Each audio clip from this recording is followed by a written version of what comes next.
आज हम बात कर रहे हैं हठ योग के एक महत्वपूर्ण अभ्यास के विषय में। इसको ठीक प्रकार से समझ लेना अनिवार्य है, क्योंकि हठ योग के अंतर्गत कुछ ऐसे अभ्यास होते हैं जिनको अगर ठीक से ना किया जाए तो उनसे कुछ कम लाभ प्राप्त हो जाते हैं, लेकिन उनसे हानि नहीं होती। लेकिन कपालभाति अगर इसको ठीक से ना समझा जाए, इसकी अवधि कौन कर सकता है कौन नहीं कर सकता, इसका सही तरीका क्या है, क्या गलतियां होती हैं, इनको अगर ना समझा जाए तो बड़ी हानि भी इससे हो सकती है।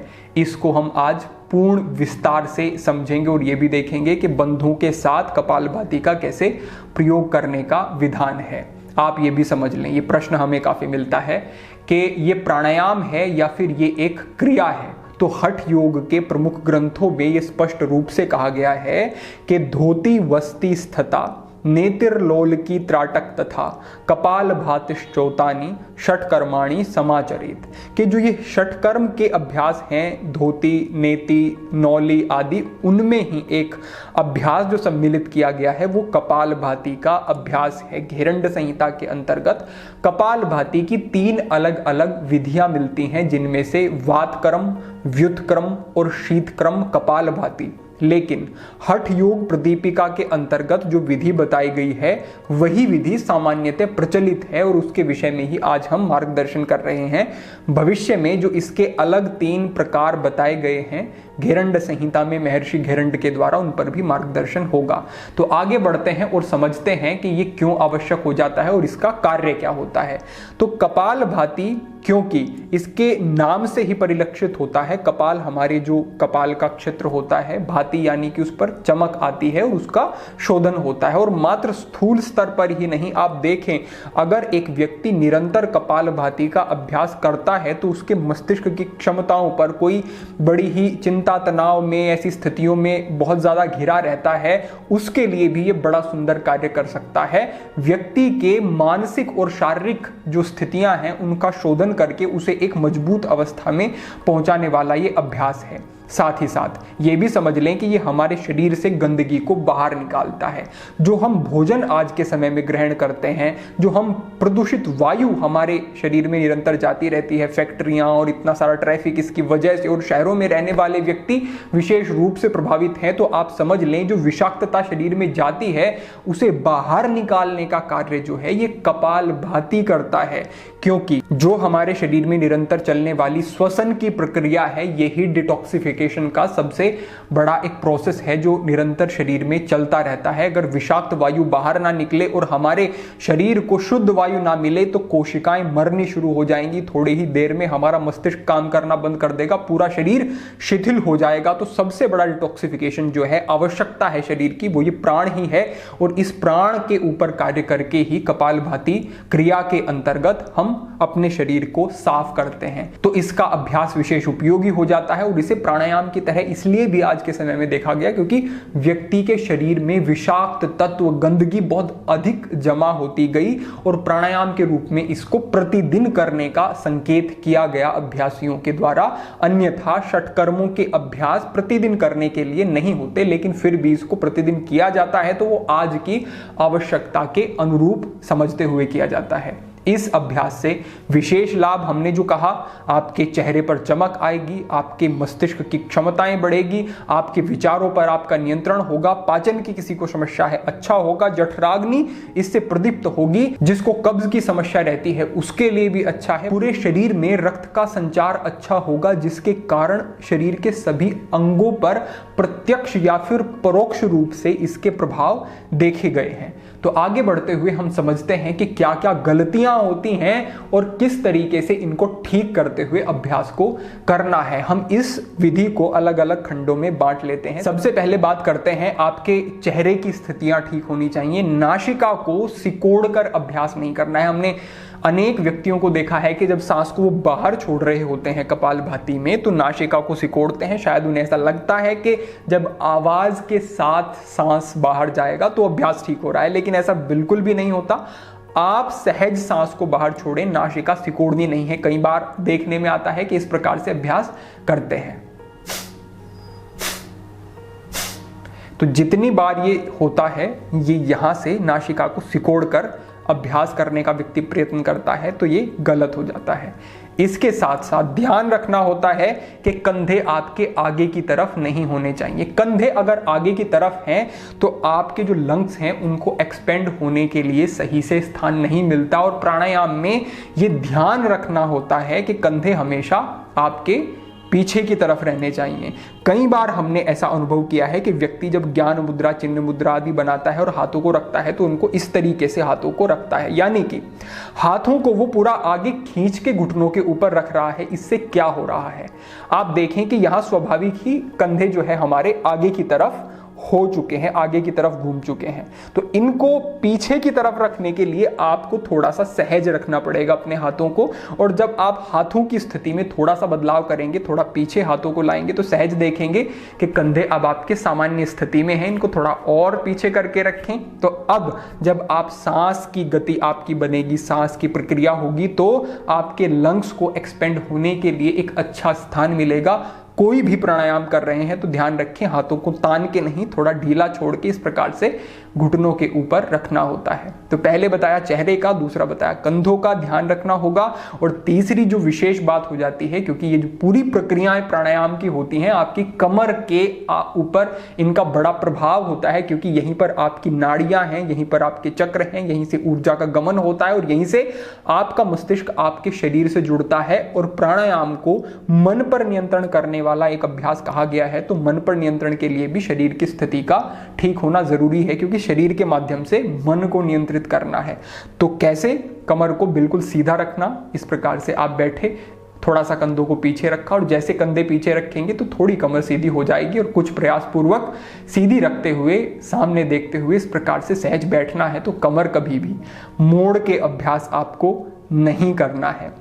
आगे बढ़ते हुए आसन के बारे में अगर हम बात करते हैं, तो आसन भी जो व्यक्ति शुरुआती समय में कर रहा है और लंबा एक अभ्यास वो प्राणायाम का कर रहा है, तो आप ध्यान रखें कि कपालभाति क्रिया को जब वो कर रहे हैं तो भी वो एक ऐसी स्थिति बनाएं जिसमें कि उनके शरीर का अधिकतर भाग मैट से उनके स्पर्श हो रहा हो। इसके लिए सर्वोत्तम जो आसन होता है वो है सिद्धासन। सिद्धासन के विषय में हमने पहले भी मार्गदर्शन किया है, आप वो मार्गदर्शन देख लें। बाएं पैर को पहले रखें, दाएं पैर को उसके ऊपर रखें, बाएं पैर की पिंडली जंघा के मध्य में अपने पैर को ले जाना है, और नीचे वाले पैर को पीछे वज्र नाड़ी से स्पर्श कराना है, और नीचे वाले इस पैर को भी ऊपर की तरफ खींचते हुए सिद्धासन की स्थिति में आ जाना है। तो सिद्धासन में बैठने के बाद आप अभ्यास करते हैं तो ये और उपयोगी और महत्वपूर्ण आपके लिए हो जाएगा। और आगे बढ़ते हुए जो प्रमुख है वो है कि जब हम सांस को बाहर छोड़ रहे हैं तब हमारा पेट अंदर जाना चाहिए, और जब हमारी सांस अंदर आ रही है तो स्वाभाविक हमारा पेट बाहर आना चाहिए। ये विशेष ध्यान रखना है। और जब सांस को बाहर छोड़ा जा रहा है तब उसको एक स्ट्रोक से, एक झटके के साथ, धक्के के साथ बाहर छोड़ना होता है। और जब सांस अंदर ले रहे हैं, ऐसा नहीं है कि सांस अंदर लेते हुए कोई सजगता रखनी ही नहीं है, लेकिन उसमें कोई तेजी नहीं लानी है, उसको सहज ही अंदर जाने देना है। सहज अंदर जाने देने से अर्थ ऐसा नहीं है कि कई सेकंड्स लगा रहे हैं आप, यानी कि 10 सेकंड, 5 सेकंड, 8 सेकंड में ले जा रहे हैं, ऐसा नहीं। स्ट्रोक जो एक बाहर गया, स्वाभाविक कुछ तीव्र गति से ही सांस अंदर जाएगा, लेकिन वो प्रयास पूर्वक नहीं, वो सहज होगा। एक बार देख लेते हैं कि किस प्रकार से आप चिन्ह मुद्रा, ज्ञान मुद्रा बना करके सिद्धासन में बैठे, कमर गर्दन सीधी, कंधे पीछे, और इस प्रकार का एक अभ्यास।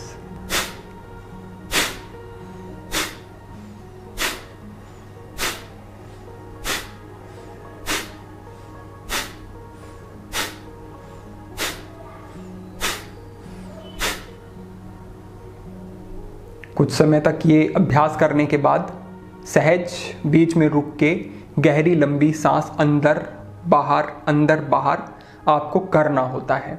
फिर से इसी प्रकार आपको ये अभ्यास करना होता है। अब अगर अभ्यास बहुत ज़्यादा समय तक किया जा रहा है वो भी ठीक नहीं है, क्योंकि अगर किसी व्यक्ति को ऐसी समस्या है कि उसको पाचन की समस्याएं रहती हैं या फिर उसके पेट पर स्वेलिंग है, तो ऐसी स्थितियों में ये हानिकारक हो जाता है, उसकी पाचन की समस्या और बढ़ सकती है। अगर स्वेलिंग नहीं है, कॉन्स्टिपेशन है, गैस बनती है, एसिड रहता है, ऐसी स्थितियों में इसका अभ्यास किया जा सकता है। और जिनकी नाभि खिसकी हुई होती है अपने स्थान से, वो भी इसका अभ्यास नहीं कर सकते। और कई बार हमने ये देखा है कि व्यक्ति 30 मिनट तक, 40 मिनट तक कपालभाति क्रिया का अभ्यास कर रहा है, जो कि बिल्कुल ठीक नहीं है, क्योंकि हमने कहा कि ये क्रिया है, ये प्राणायाम नहीं है और इसका अभ्यास सीमित ही रहेगा, वही अच्छा है। आज की आवश्यकता है तो रोज कर सकते हैं, लेकिन रोज के अभ्यास में सीमित अवधि, कितनी अवधि होनी चाहिए? एक बार में आपको 40 से 50 स्ट्रोक करने हैं और ऐसे ऐसे आपको 3 चक्र करने हैं। इतना अगर आप करते हैं तो कपालभाति आपके लिए पर्याप्त हो जाएगा। किसी को कॉन्स्टिपेशन है, गैस की, पेट की समस्याएं अधिक रहती हैं, चेहरा मुरझाया रहता है, नींद ठीक से नहीं आती है, मस्तिष्क में कुछ समस्या है, चिंता तनाव है, स्मृति अच्छी नहीं है, तो वो इसको थोड़ा सा विस्तारित करके 3 के स्थान पर 6 तक कर सकता है। 40 का एक बार में और 6 बार इसको कर सकता है। तो इतना इसका पर्याप्त होगा, इससे अधिक विस्तारित इसको आप ना करें। अब एक और बात समझ लें कि इसमें और अधिक लाभ जुड़ जाते हैं, क्योंकि जब हम कपालभाति करते हैं तो हमारे शरीर में प्राणवायु का स्तर अच्छा होता है और लंग्स भी हमारे उस स्थिति में ज़्यादा एक्सपेंड होने की उनकी एक क्षमता बनी रहती है। तो ऐसी स्थिति में अगर कपालभाति के साथ बाह्य कुंभक और अंतः कुंभक का अभ्यास किया जाता है तो वो भी उपयोगी हो जाता है। इसको आप समझ लें कि आपने कपालभाति किया, एक बार आपने जितनी बार आपने करना था वो कर लिया और आप बीच में रुके, तो एक बार करने के और दूसरे चरण में जो आपको करना है उसके बीच का जो समय है वहां पर आप अंतः कुंभक और बाह्य कुंभक कर सकते हैं। शुरुआत आपको अंतः कुंभक से करनी है, यानी कि आप सहज बैठे और आपने कपालभाति प्राणायाम किया। कपालभाति करने के बाद आपने सांस को पूरा अंदर लिया और अंदर ही सांस को रोक लिया। जितनी देर रोक सकते हैं उतना रोका, सांस को धीरे से फिर आपने बाहर छोड़ दिया।